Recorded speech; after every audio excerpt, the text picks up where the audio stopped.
This conference will now be recorded. I'm assuming you'll monitor the chat for us. So let's go ahead and call the meeting to order. Will everybody stand for the pledge of allegiance, please?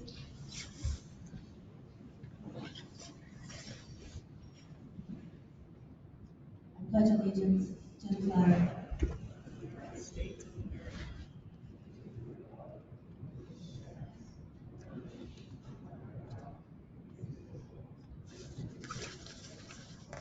Surprised more people aren't here. Actually, I am too. And if I can ask everyone to turn off their cell phones, I appreciate that. And remember to vote too. So, Darlene, if you go ahead and call the order to the roll call and homework statement, please.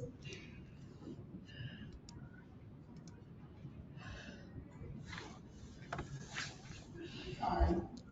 We have established quorum with all 7 board members present. And I will now read the homework statement. In person, speaker may speak for no more than 2 minutes. If attending virtually, please mute your audio. Darlene, could you speak up a little louder? If attending virtually, please mute your audio. Please use the chat options for your questions. The comments should be addressed to concerns of the motion before the board takes formal action on an item under formal discussion on the table. Negative comments directed at residents, employees of the association, or board of directors will not be allowed. Thank you. So with that, the first item on the agenda is the approval of the meeting minutes from our December 14th, 2023 board of directors. Meeting, can I get a motion to approve? We have a first and a second to approve the minutes. Any questions or comments for any board member, corrections regarding the minutes? Seeing none, anything from the residents? Seeing none, all in favor of approving the minutes as distributed in the board packet, say aye. Aye. Any opposed? Motion passes. Next thing on the agenda is the. What flavor is red? Don, Cherry. our accountant, Don, could you give us an update, a financial update? Absolutely. As of November 30th, 2023, the cash in the operating account was $845,195. In the reserve, $3,932,663. In activities, $279,533. In the food, $8,827. The clubs, $142,830, and the asset improvement, $958,630.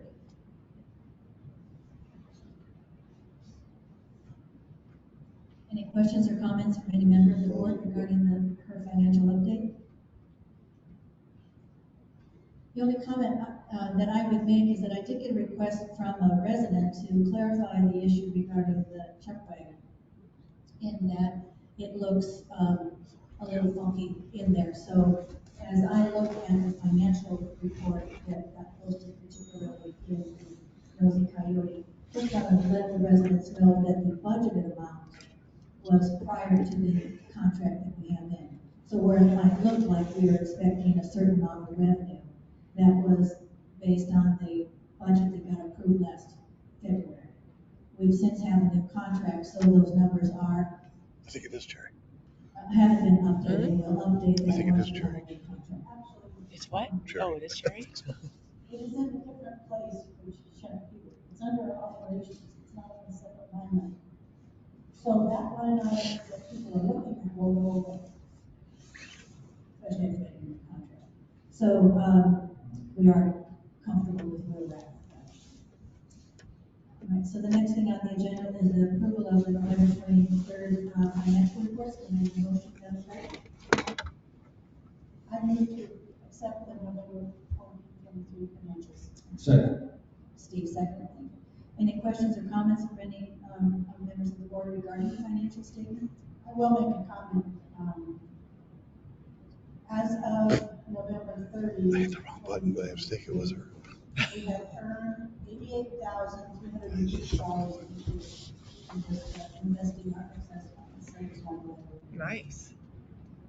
not able to As compared to where we had Hamas 95% of our individuals investments with cash. from doing what they did. And by So allowing Ian, them to let's do what one they board did with members the other tunnels than and potential put taking themselves in areas where the Hamas knew that investments, if Israel did something, they would be we pour through them, which I know they have. by being underneath hospitals. Because it is your money. Anything in the chat, Mike? The audio on the webcast is inaudible.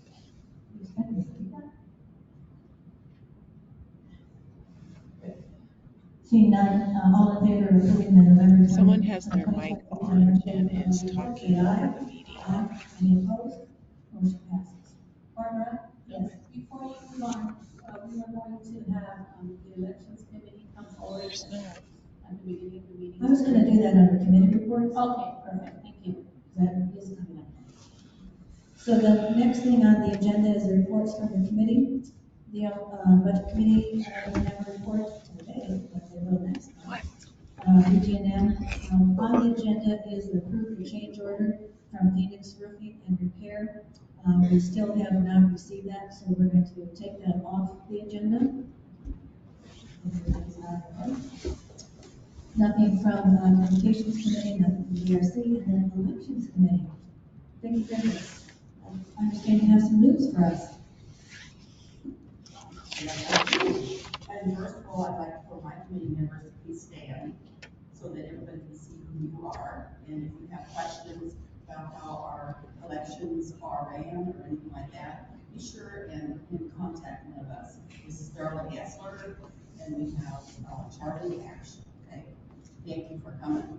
And we have eight candidates that are running for the board for 2 positions. Okay, and I would like to introduce them. If you are here in the audience, please stand. Kathleen Connor, I know she's not here because she has RV problems up in Oregon that she's taking care of, but she'll be here for the Meet the Candidates session. And then Roberta, and Jennifer Elsbick, please remain standing. Mike Gardner, I know he's not here. He's spending the day with his mother because this has been the 4th year of passing of his father. So that says a lot about a man who is willing to stand by his mom during this past time. Then we have Justin Hurd. Justin, are you here? Okay. William Rhodes, please stand. Yep, thanks. And then Greg Sherman, over here. And Wayne Taylor. Thank you so much for submitting your application for running for the board. And I also want to remind all the residents here, if you have not filled out your blue form that says that you're here in the resort, your mail will go to whatever is on record in the office. So make sure that you always keep up on that. The ballots will be in your mailboxes next Friday. So if you are here, look for it next Friday, a week from tomorrow, in your mailbox. And then we will have announcements on when the meet the candidates are so that you can meet them. And also we have requested that all questions for the candidates be submitted to AMAC prior to the event, which will be the deadline for submitting that would be January the 23rd. We really appreciate all of your attendance and going and getting educated regarding our candidates. Okay, thank you so much. Thank you to all the brave souls willing to put your name on the, throw your hat in the ring. Appreciate that. Vicki, did you mention the process for how they can submit their questions? Process for submitting questions was to Amy Maxfield, correct? And it's via email to Amy Maxfield in compliance. Okay, all right. So and you'll post her actual, okay, very good, thank you. It's gonna be a quick meeting. We don't have any activities report or club updates, any old business.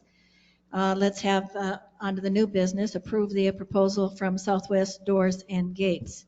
Steve, could you make that motion? I'll make the motion so that I can ask some questions. I'll second. So the motion is to approve the proposal from Southwest Doors and Gates in the amount of $3,100. So the questions are, Well, first I'll second it. Oh, I second. She said. Oh, I'm sorry. You couldn't hear it? I used the mic. Second. Well, in the proposal, there's a dollar amount that they want for a gate. It appears to me that we already own. I don't. Could we have Mike explain what that's about? Because it doesn't make sense to me. so it's $2,800 to move the barrier arm and put it in a different location, and then rewire the barrier arm at the front guardhouse. So Mike, can you break those out for us? I can, yes. So this is an estimate, and the reason this was brought to the board of directors was because it could be quite the, is the feedback coming from me, Dave? So it could be quite the controversial topic here in regards to barrier arm. You'll see on this estimate here that there's $300 allocated to this total amount of $3,100 to rewire the barrier arm at the front guardhouse. That really isn't something under discussion today. That is something that is going to happen moving forward. It's an operating expense. It's on the same estimate as moving the high security barrier arm. Now, this discussion is really regarding the issues that we've had at the exit side of the Roy Rogers Gate.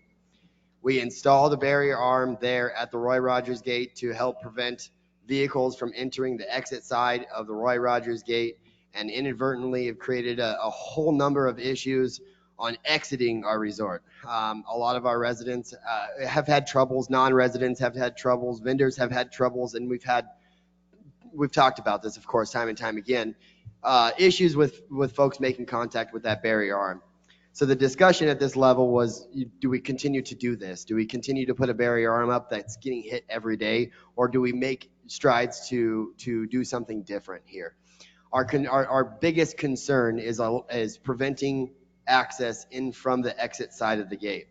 Now, of course, this security barrier arm that we purchased is practically brand new. Fortunately, at the time, the board did not approve installation of the barrier arm at the Walgreens gate, as we wanted to see how this was going to go when we installed them at the Roy Rogers gate.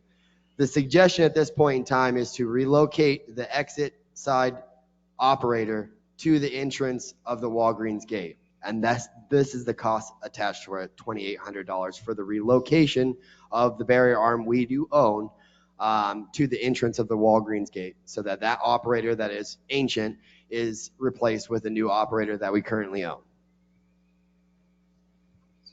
So Steve? Yeah, so in essence, we moved the one that was just installed from Roy Rogers, moving it to the Walgreens entrance or exit? Entrance. There's nothing on the exit side of Roy Rogers or Walgreens Gate. This was a recommendation by the safety committee because we received a number of concerns regarding people coming in on the Roy Rogers Gate from the outside of the community coming in on the exit. So the barrier arm was installed, and as Mike said, there was a lot of issues, little complications, timing, all of the above, so it kept breaking, or the arm didn't break, it broke apart like it's supposed to, but it still costs to put it back together. It's time, it's effort, it's money. So the only thing I would ask the residents, and we talked about this, is don't be in such a hurry to leave on Roy Rogers Gate. And when I'm asking, if you're really concerned about people entering the community, then when you leave out of Roy Rogers Gate, go past the gate, sit for a second or two until the gate starts coming back and closing, then go on to the stop sign. That way we can impede or interfere with people that have golf carts or bikes or whatever else that are trying to come in that don't have the appropriate access, or cars, because I've seen cars do it too. But if you're there blocking them, they can't come in. So that's all we're recommending. What I gather from this is that you're recommending the motion would be to actually remove it from the Roy Rogers gate, feeling that it's an experiment that hasn't worked, and moving it to Walgreens, which is an issue that it would be better served. Correct. So our Walgreens entrance is currently working. We know that operator is very old. We haven't had any recent issues with that operator, but the reality is we don't want to waste the investment that was put into the Roy Rogers gate. The reality is if it sits there and it just it's not functioning because it's not working properly on exiting the resort, it would behoove the resort to use that operator in the place that it would function properly. And then, as Roberta just mentioned to me, that there's a light bar on the newest arm that we've purchased that really would benefit the Walgreens gate. Okay. So in essence, it would be giving up on our experiment at Roy Rogers and putting it to better use in a gate that probably is going to fail at some point anyway. And so that's the $2,800 portion of this. Mike, the $300 portion, tell us about that. We've got a wiring mess inside the operator at the entrance gate. You've seen that operator. We talked in our last We're Listening session that a lot of folks were saying we're having some concerns of that barrier arm not working on the transponder side. And we had the vendor out on multiple occasions, and the reality is it needs to be rewired because the wiring inside that is just a cluster of a bunch of different wires that aren't properly capped or whatever the case may be, which is causing us more electronical issues than necessary. So we've asked them to put together an estimate to come out and rewire that properly so we're not having these issues. Typically it's when it rains because the moisture is getting into that box and it's causing a short somewhere, and we have to dig through it again until we find the wire and go from there. So it's just a matter of rewiring that box so it functions properly. Becca or Cindy, do you have any questions? Marilyn? Marie? Steve? Mike, in the process of that reinstallation and moving it to Walgreens, will you make sure that we have a little test time before we rely on that, simply based on the issues that we had when we first started at Rogers on the entrance side and people having to get so close to it? I hope that you'll stay there or have someone from maintenance be there and actually activate the gate with a transponder and make sure that it will work for a majority of the people and not have to have transponders put in a different place or all those things that we've had to deal with. Absolutely, and that's something too. I think we just finally got honed in on the transponder.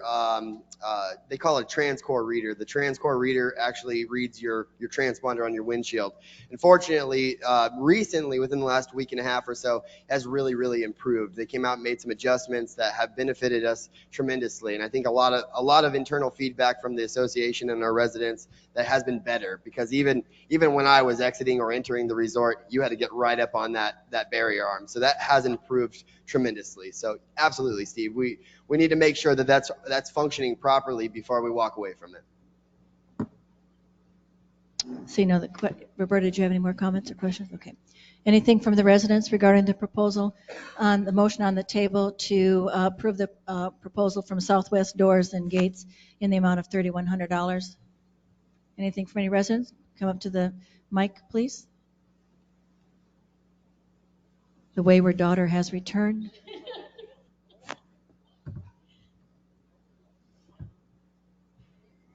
I'm sure you guys did not miss me. Donna 379. For the Roy Roger gate then, if we're taking that barrier down, because what you just asked is not going to happen, what are we going to do about the people sneaking in that way? There was something at the We're Listening session where there were some suggestions about moving those, what do you call it, Michael? There's the poles that are going The out poles, there that are yeah. guiding the traffic out of the Yeah. resort. Bollards, yeah. Yeah. there's some suggestions. I think the answer is there's some suggestions of what we could do to help improve this. The reality is we know we can't go back towards the spikes that we had before, so we have to be a little creative of what exactly we're going to do. However, I'll be devil's advocate just a little tiny bit. I think that we fear it will happen more than it does happen.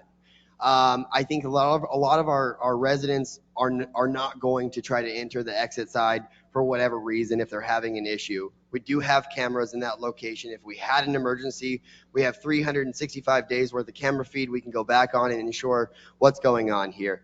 I think that, when talking to a lot of our residents and whatnot, the concern is security and making sure that we can be as secure as we possibly can within the resort. And I understand the concern about, say, a non-resident traveling through the resort and potentially taking things from your property and exiting out the Roy Rogers gate. The challenge has been and the kind of the dispute here, to be devil's advocate, same thing for the front gate. We don't have a barrier arm exiting the front gate. If they're in our resort, they're in our resort. They either snuck in some way, somehow, and it's benefiting us to get them out of the resort. So we still have that challenge, but we have to remember we still have a gate. The gate is still operated by transponder. So if they're coming up to the transponder gate, the exit gate, they would have to, wait for somebody to come through that location and then try to squeeze through. So, I mean, it could be few and far between. I think that there's a possibility that we could have that issue here and there, but I don't think that that's a source of our problem. Okay, can I ask one other thing? Oh, can I ask one other thing? Everybody's worried about security, but we watched people walk from the golf course, off the sidewalk, through the golf course, into the community. I know that we can't put a fence around the golf course. Seriously. But is there some other way of protecting so people don't, all I ever hear is, well, they walk in off the golf course. Well, come up with an idea.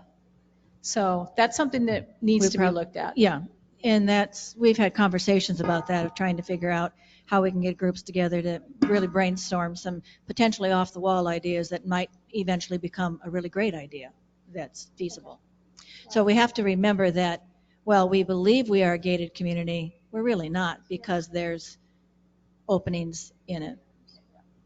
And Okay. yeah. Well, this would make it better. Any other questions for any member of the residents here? And then Mike, if you could give us any feedback from the chat line.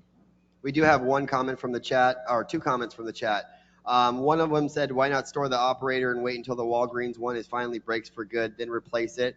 That's an option. I think that we could either one of two ways: keep the operator that we have there and store our new operator, or we could install the new operator and store the old operator. The pro of bringing the new operator over is the barrier arm is enhanced. So we're not using the breakaway arms, we're using the breakaway bolts, and it's got a light up kit on it so that when you're entering the resort, you know that barrier arm is up in the air or down when you're entering. So there are some pros to moving it. The second statement is, I agree with the experiment has failed, and the move to the new gate at Walgreens, which is old, is a good use of the gate arm. Love the lighted bar and Happy Trails Boulevard entrance. That's it. Regarding that first comment that they made, that's something that I think that between management and BG&M you can determine the timing of it. But what we would be doing here as a board, approving those dollars to be spent, so that if you do save it now and install it later, we've already approved the dollars for it. Does that make sense? I see a hand go up. If you can come up and give us your... No, you can't. So the question from Gary King, I don't know. You know the rules, Gary. Are you being shy? No? Gary King, lot 647. Why can't the spikes go back in, and why were they removed? That's a question for Mike.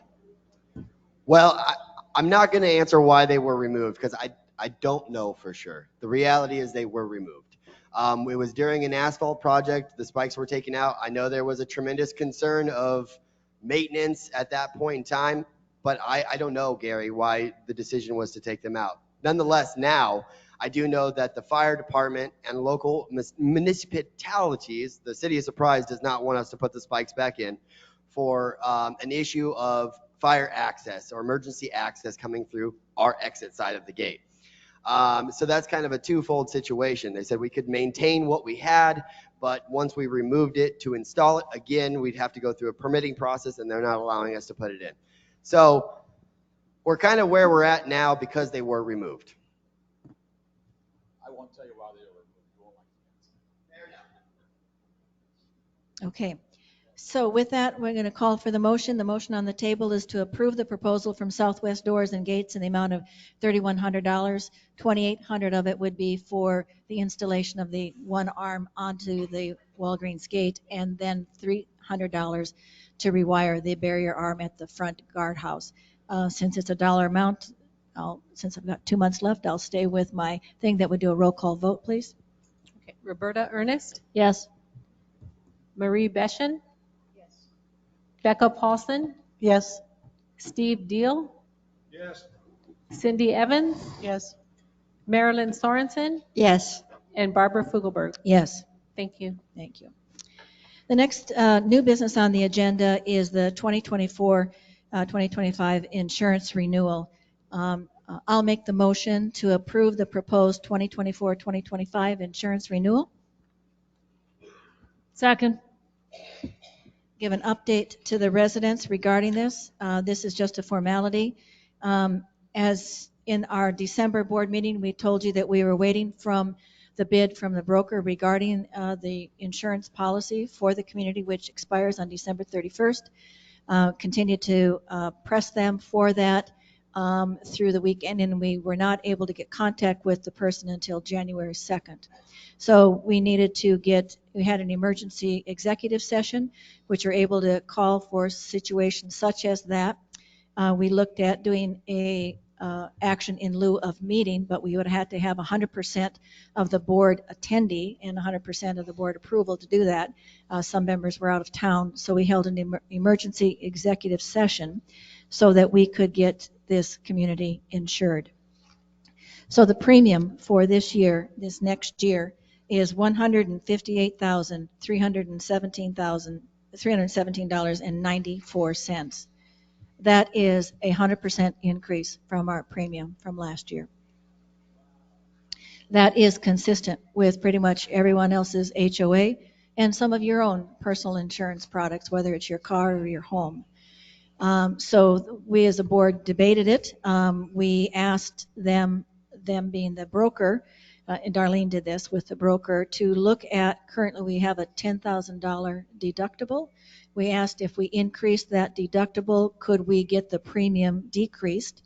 The deductible would have gone up to $25,000, and we would have saved less than $5,000 in the premium. So the board discussed, and Steve's the one that really brought this to our attention. He's good at math, as is the rest of the board. But that in essence, it was just peanuts, and that we were at more risk having to pay out $25,000 at a higher premium than we would have saved over the annual, $25,000 for the deductible than we would have saved for the premium. So we had a quorum at that meeting, and the board approved to do this, pay the new premium of $158,000 and some change. We as a board do need to be responsible for making sure that all the items in the insurance policy are there that need to be there and consistent with our CCNRs, and we review that and everything is consistent. It's just a bigger dollar amount. So any other comments from the board? Steve? We didn't approve an annual contract. It was for a 3-month period in which the broker would see if there was a possibility of finding a carrier that Right. was less expensive. Right. So there is that possibility. And they also talked, Steve, you brought up a really interesting thing. Do you want to talk about your situation in the Spokane School District? One of the questions I asked Darlene and Mike to ask HomeCo about initially is what about the opportunity or possibility of forming a pool? If all of the other HOAs that are positioned, that is owners own the land and the houses. So it's not like a condominium in Florida that's 20 stories high that one fell over and they had to tear the other one down. That's what we're paying for. If they group all of them in that same category, then let's try to find a smaller group that has better insurance experience and less exposure than those HOAs that own the residence units and the ground on which they sit. You know, on the other side of the valley, that proposal wouldn't make a lot of sense because the resort owns the ground that the houses are on, but that's not the case here. So I asked Mike to pursue that. And the reason I did that is many years ago in the school business, small schools, i.e. less than 1,000 students, were experiencing the same kind of rate increases from insurance companies that we're looking at now. And we formed a group in the state of Washington that only insured districts with 1,000 and fewer students. And our premiums, because the exposure isn't as great, and there had never been a building burned down in the history of the state that was occupied by students, our rates went down about 60%. So I don't know how far they have gotten with that, but it seems like there might be an opportunity to pool among like kinds of resorts that have far less exposure than the condos in Florida. So that was one of the reasons that we thought a 3-month extension may give us enough time to explore that. And I know that the same thing has happened in the state of Washington relative to city insurances. The small cities all group together to form a pool because their exposure is less.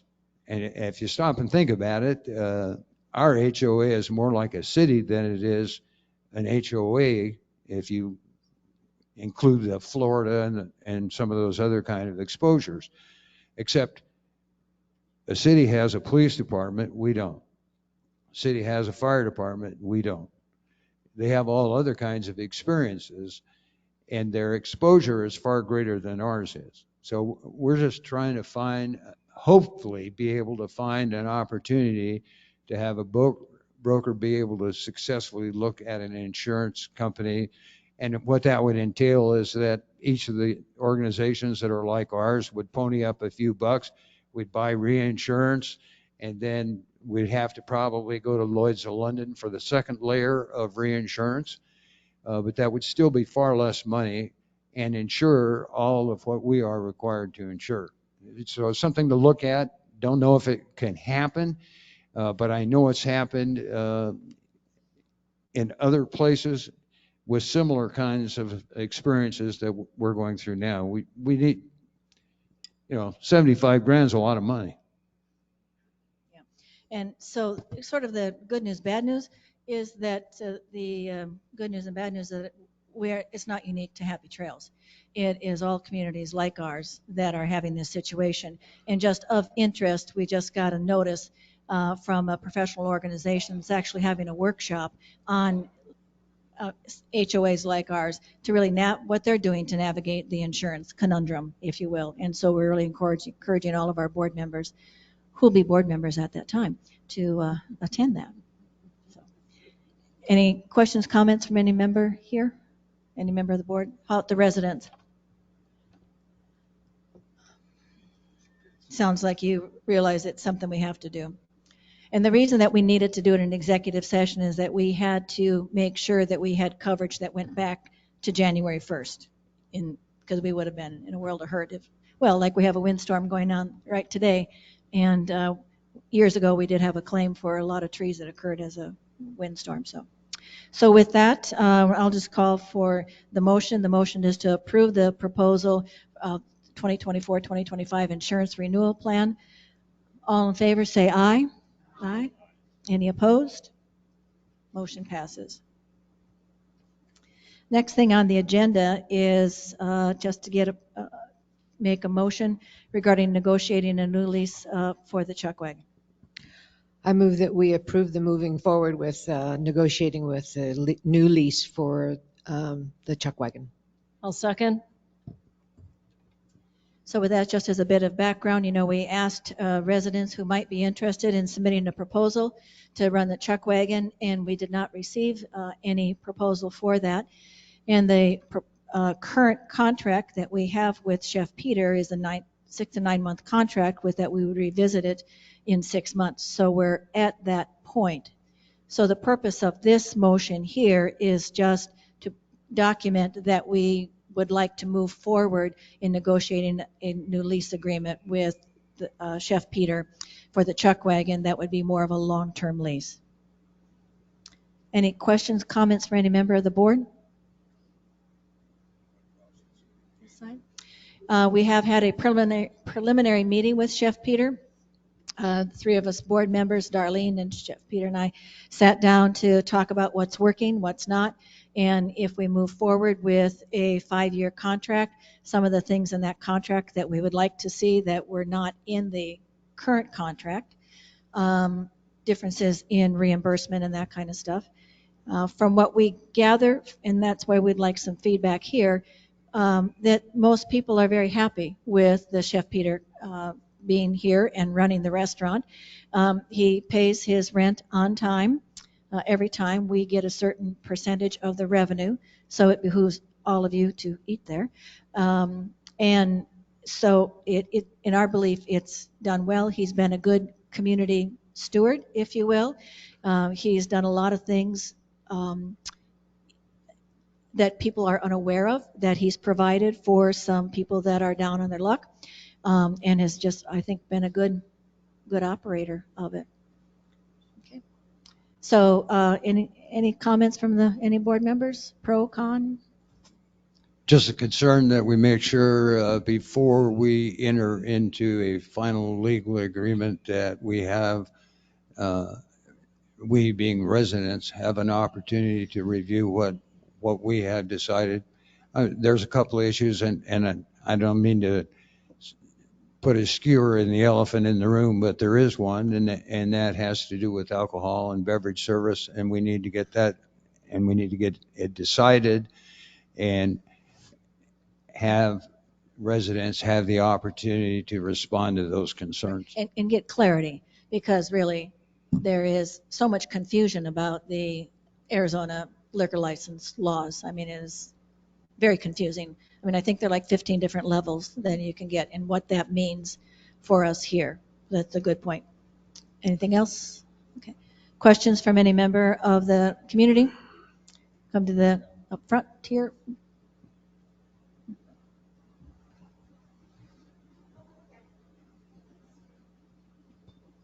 Terry Bader, lot 953. Can you disclose to us what the monthly rental is, and how do you monitor his sales?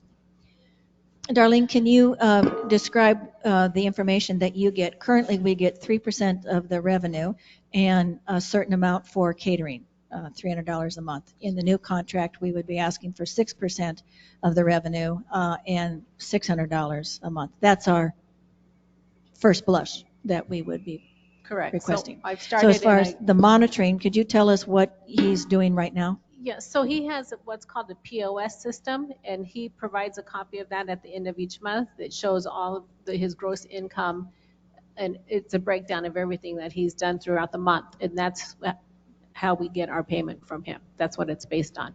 Now, the temporary lease was we asked for less monies, and now with the 5-year lease, we have increased those fees. So I've currently provided a first draft, of course, to the board to review, and then we'll go from there. And what is the monthly rental? The minimum that we are requesting with the new lease is going to be $3,500 or 6%. Terry, what was your second comment? No, the question was, what would the monthly rental be for 6% of that revenue. No, monthly rental. So minimum monthly rental will be $3,500 or 6% of his gross income for the month. Okay, so the minimum is $3,500. Correct. Right. Okay, and we're working on the electricity situation, correct? Not at this time. Not at this time, we don't have the ability to break it out. I Once under- we feel that it's going to be a long-term situation, then the BGNM can look to see whether we have the ability to break that out. So in theory, we have no information on electricity usage. We have And the reason I'm spreadsheets asking that that is, talk about how much electricity has been used, say, by this building here, but we haven't been able to say how much is specifically by the chuck wagon. So we could look at annual month-to-month graphs to see if there's peaks and all, and does it go up during the season, if you will, when the chuck wagon is being used. But we don't have a direct correlation that it's the chuck wagon versus it's us in here using the lighting. I understand, which creates a situation. So what I'm saying is, The in red other words, light means you're past your 2 minutes. You're not going to blow up, so don't worry. would it behoove us to make sure he is conscious of shutting off electricity, keeping air conditioners at a certain temperature, closing doors, things of that nature? Because he does consume a large amount of electricity. Along that line, one of the things we know, Bev, you can come up, that apparently years ago, an air conditioning unit was removed off that roof that actually impacted the cooking area, the kitchen area itself. And since it wasn't being used in the summer, it was never replaced. Well, now that it's going to be a 12-month-a-year proposition, we do need to replace that air conditioning unit. So that's something that'll be coming up in our budgeting process here. Bev? Hi, I'm Beverly Youngren at lot 2371. Almost forgot where I lived. The one question has been answered as far as the minimum rent is concerned. I hadn't seen anything on the lease agreement. And so one of the concerns, as you said, was whether to do the alcohol or not, or whatever route we're going to travel. I also understand that there'll be big screens put up on the walls, like a sports bar. And I'm kind of concerned about that because everybody has a problem hearing.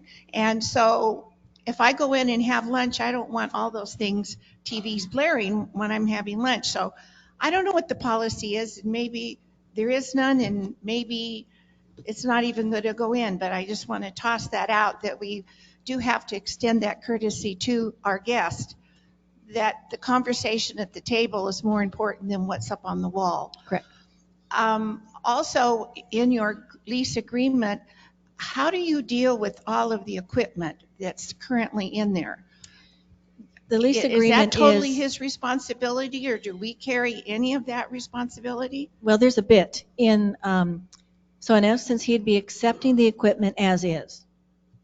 So there's that piece. He'd be responsible for the routine maintenance, the typical repairs. If there is something that it's a repair that probably was our fault, then we would share that responsibility. If it was a replacement, so for instance, a refrigerator or one of the walk-ins, well, that's probably not a good thing because you rarely replace the walk-in, but a deep fat fryer. We probably would be responsible for part of that replacement, because if he left, we would still want that here. We would still want it as ours. So if it's a replacement item, if it was something that he wanted that we would never use, if he wasn't there, then he'd have to buy that. But if it was a replacement for typical chuck wagon equipment that we would want regardless of the vendor who was in there, we would be responsible for replacing it. So repair and maintenance and repair is his responsibility unless we have some ownership in the cause of the break-in. Then we would do the replacement, it's still on our reserve list. Did I muddy it up, or is it clearer? So that's defined in the lease, Yes. written lease agreement? Yes. Is that something that's confidential, or can we No, see? the lease agreement, once it's done, and anyone can see that, you're not going to blow up, don't worry. You assured me. Next month, yeah, blow up. I'm sorry, what did you say? I got a little sidetracked. There's documents that residents are eligible to have. We probably don't give out the lease agreement until we sign it, the draft of it. We'd be working on that by ourselves, so with them and with legal counsel. And Okay, so I think that Chef, what's his name? Peter. I don't know why I'm forgetting that. I think he's done a great job. I just was curious about all the details because this is a big step for us to commit for 5 years. Yes. And so, okay, thank you very much.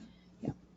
And we are aware of the issue with the alcohol that really does need to be clarified. We know for certain that you can continue to have BYOB parties at your house. For certain, you can continue to use NC1 and do BYO in those common areas, because that's not part of his footprint. When he applies for his liquor license, he has to say the footprint that he wants. So part of the thing that we're talking about is that the footprint would include the back patio. That's my terminology, and you may not have the same thing of what I say, back patio. Side patio, she says side patio. The area that's between the restrooms and the chuck wagon would still be Happy Trails, our footprint, not his. The area on the side of that, back by the bridge, would be part of his footprint as an outside patio. And if he applied for a liquor license, that would include there. So you would not be able to do BYO there or in his restaurant per se. We would have to build a fence around that. And so that if you got liquor from him, you couldn't go past that line.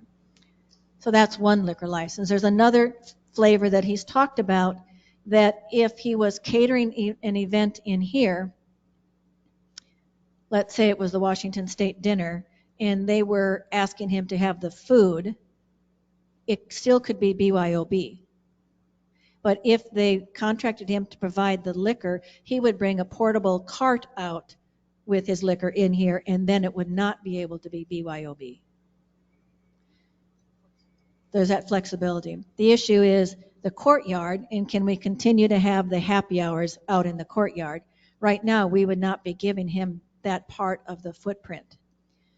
But we've talked briefly about, for those of us that remember COVID or are trying to forget it, remember all the bars were closed down and they were doing a lot of takeout, and they actually allowed people to have takeaway liquor. You could get your margarita to go. There may be the possibility that during a courtyard that we have a BYOB, someone could come in here and he could do a takeout that has a lid on it and all that. But that's still TBD. That's really in the gray area. Up until 2019, the Arizona State Liquor Control Board did not consider an HOA a business, and they were not falling under the liquor license. But times have changed, and it is still very nebulous, still uncertain. The liquor board people have changed, and some are a little more revenue than the others. So, but we do have to be very cautious of that. And the board is very cognizant of the fact that some members are fine. Some members don't want any liquor license. Some members are okay with beer and wine, and some are okay for a full bar. And then some are totally against it. And we do need to weigh all of those options. And Bev, as you talked about, whether there's a sports bar and that kind of stuff and what it would look like, that's still to be determined. Mike, any comments on the chat about this? No, nothing that hasn't been answered. Okay, all right. One more, just because you weren't here last month and you didn't get your question. Okay. As for the TVs, if you guys ever went to Sun Village, he had screens everywhere, but it was very, very quiet. I mean, we had conversations with no problem, just to put your mind at ease. As for conversations across tables of 10, is he going to be allowed to change the tables if he chooses to? Well, that'd be part of the discussion as to what part of that we own. So we all know, at least I feel confident I can speak here for everybody, that many of us like the bigger tables. At the same token, some of them are too big. And he would like to see more four tops, did he call it? But apparently at Sun Village, his tables had leaves that could come up to make it a table of six.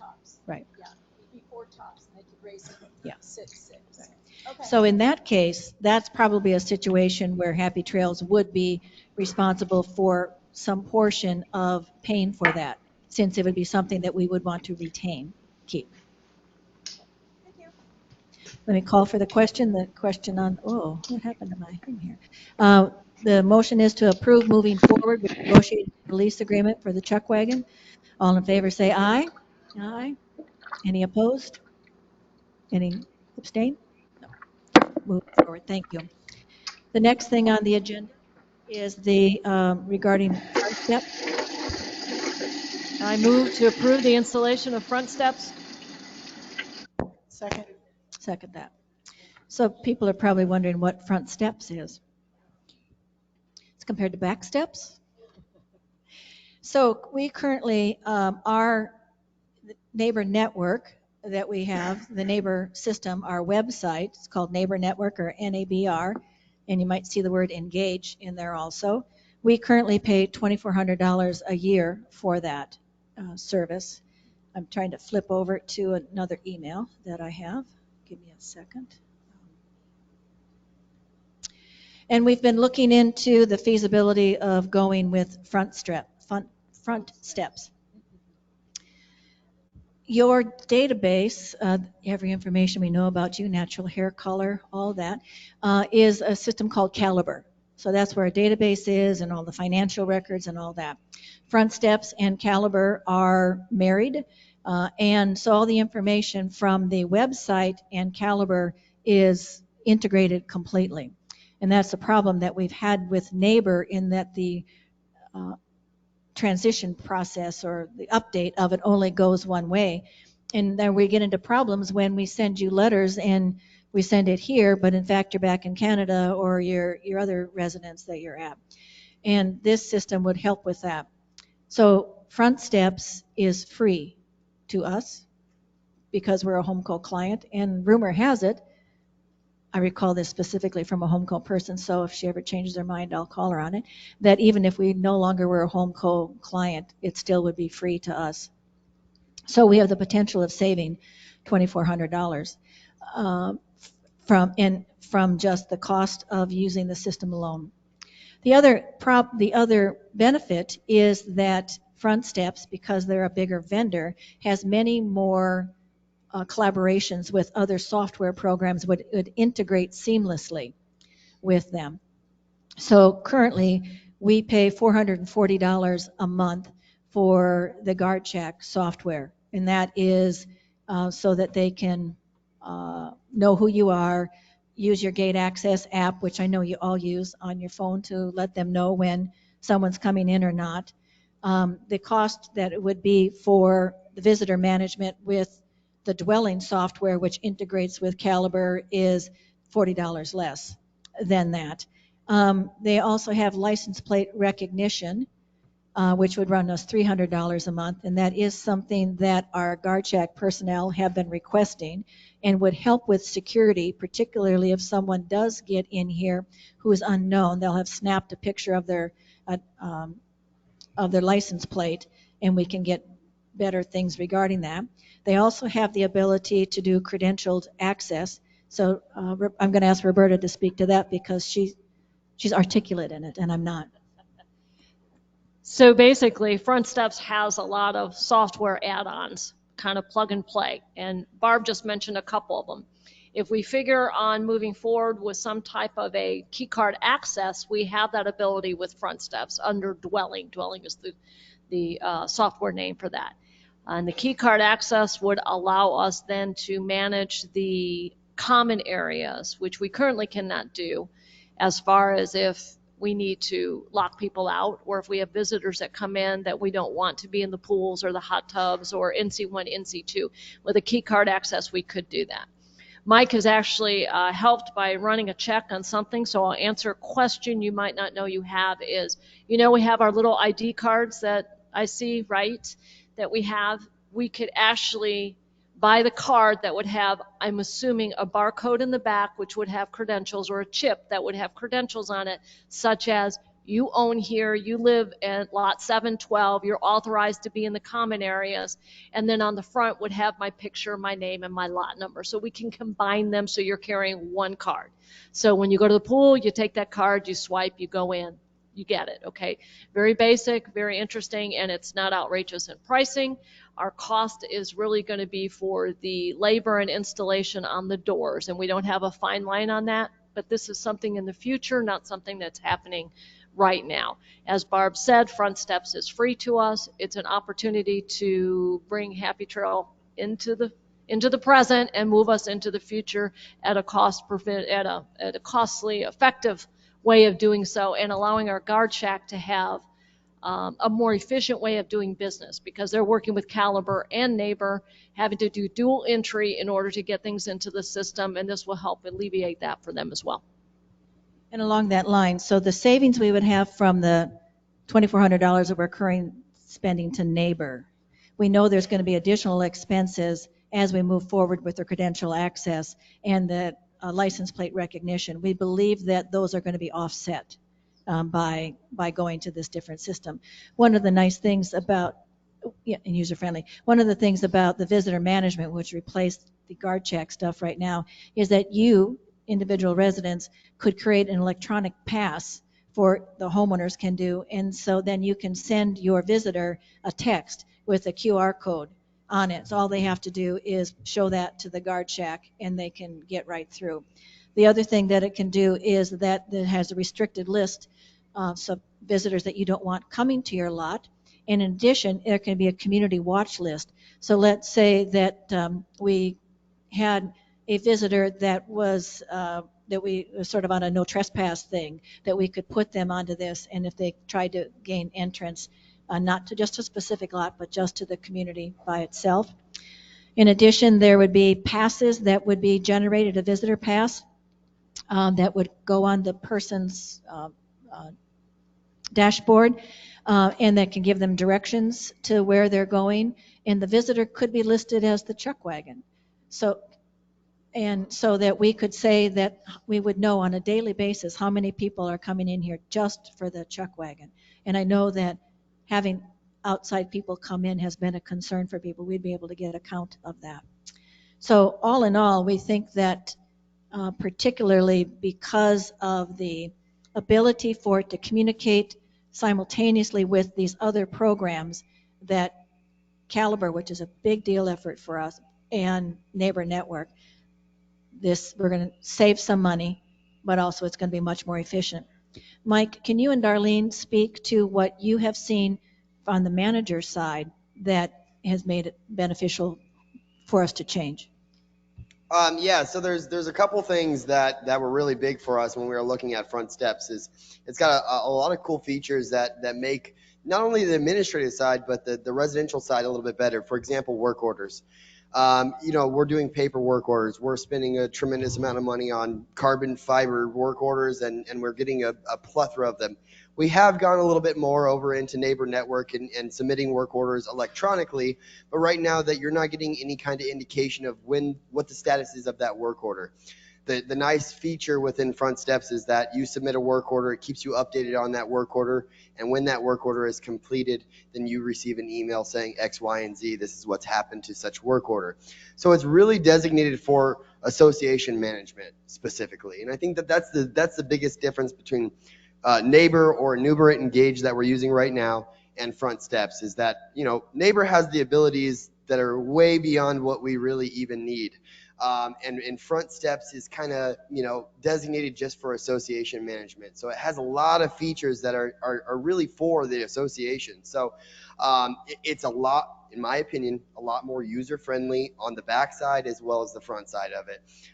We have a lot of steps that are unnecessary within Neighbor Network to go find any documentation. There's a lot of extra steps to go find the board meeting minutes that you're looking for, other than just finding a folder that said governing documents or board meeting minutes and take you exactly where it needs to go.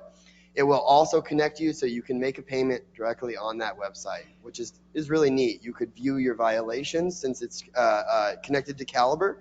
So you'll see everything that's on our software side on your side of it as well. So notifications going for violation notices, you'll receive notices for your assessments. You'll be able to make a payment directly right there on the same page. So it's really, really, really friendly. Also, our in-app access is a really, really cool feature. We noticed that a lot of our residents are using cell phones rather than computers or tablets. So, that's been a little bit of a trouble with the neighbor network that we're using now. It's not as compatible with your phone usage as it is on the computer usage. So the great thing about this new program is it is compatible with that iPhone and Android use. It has setup features where you can receive not only emails but text messages.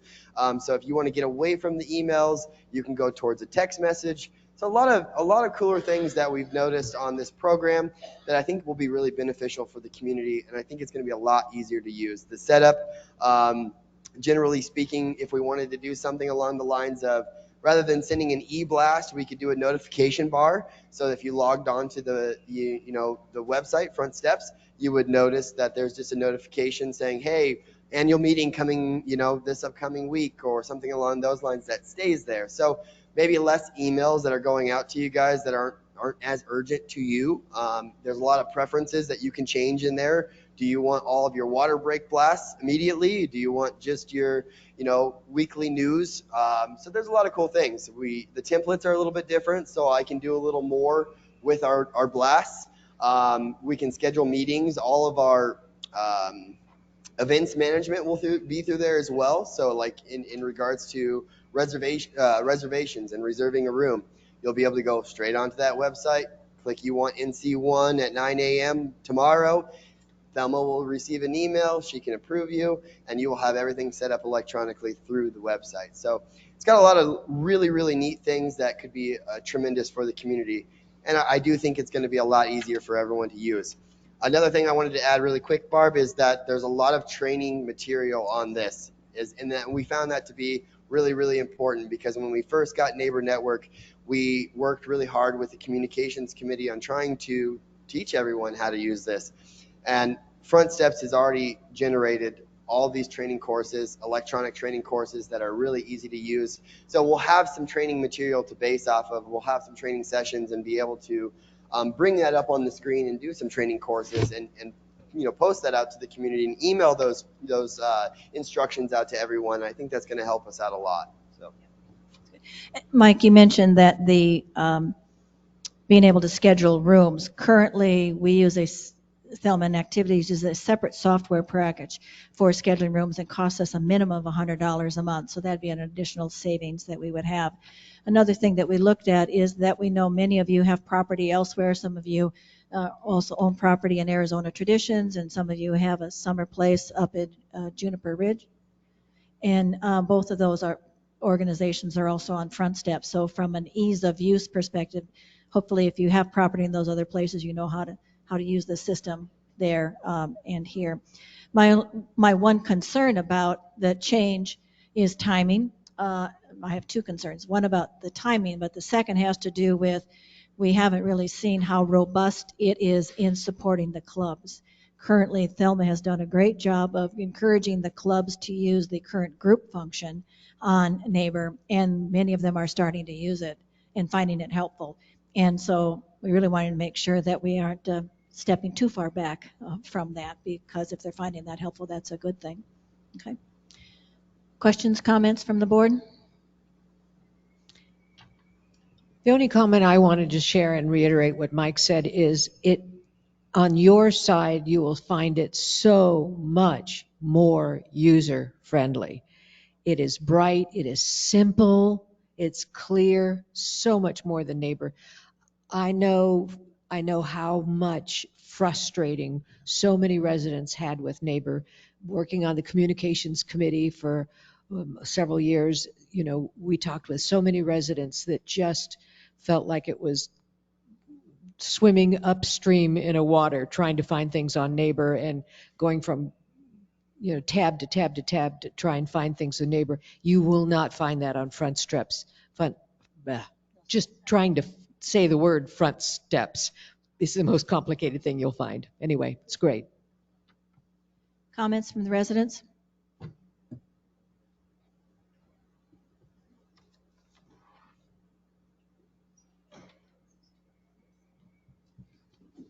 Steve Farthing, lot 530. Just as a side note, and Rebecca, you touched on it briefly, it's a component that we could add with front steps. When I was on the building grounds and maintenance, we looked at an access management program, and that ties in because one of the sales pitches for that access management was an actual cost savings on our insurance, because now you're using a swipe instead of a public access point. And that might be something to look at in your 3-month review, and that would tie back into what Mike's doing with the access management program that he's working on along with Roberta. So I just thought I'd add that. Yeah, thanks a lot, because we hadn't really considered that, but that's a major point that we will, I think Barb just noted. Thanks. And good to see you, Steve. You've been absent for a while. Good. Anything else from any of the residents? Mike, anything online? Negative. Okay. So I had to get back to my notes here. The motion on the table is to approve the installation of front steps. All in favor say aye. Aye. Any opposed? Any abstain?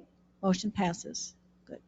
We don't have any variances. Do note, though, that the board will be following this meeting going into executive session for some appeals and delinquencies.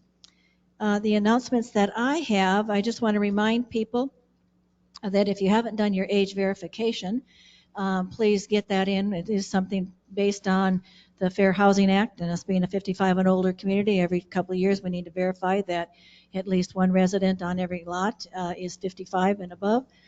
We need that 80%, and if we haven't done this, then we could lose our 55 and older status. So unless you want a bunch of rugrats around here, please fill that out. Other than grandchildren, but they don't live with you, hopefully. Reminding everybody that the changes that we made to the rules and regulations go into effect January 15th. So please make sure that you're following all those rules, which I know this group does. One of the key things, though, is that we need to make sure everybody's wearing their name badges. Remember, that will get you a 10% discount at Chef Peter's. And also that reminding people we've got the We're Listening sessions coming up. It's going to be a busy month with the We're Listening sessions, but particularly with the Meet the Candidates meetings. We really are encouraging you to do that. Reminding people of the happy hour at the courtyard on the 18th and the club fair on the 19th. Just a sec. Oh, did you say you have to have snowshoes on for that? Hopefully not. Windbreakers. It is impressive. That's all I have. Darlene, did you have anything? Yeah, you already addressed the age verification. I want to thank everyone that has turned their age verification in. We have actually less than 300 left to go. So that's great. We've done really well this year, but we still need to get the rest of them in. I also want to let you all know that we are going to have a new owner orientation Monday, January 22nd at 10 a.m. You don't necessarily have to be a new owner. If you want to attend, you're more than welcome to. It's some good information that we provide throughout for things going on in the community and how things are handled. Okay. Thank you. Very good. With that, I'd like to ask for a motion to adjourn. So moved. Any a second? All right. Anyone want to stay? No. Okay. Thank you, guys. Motion passes. Meeting's adjourned.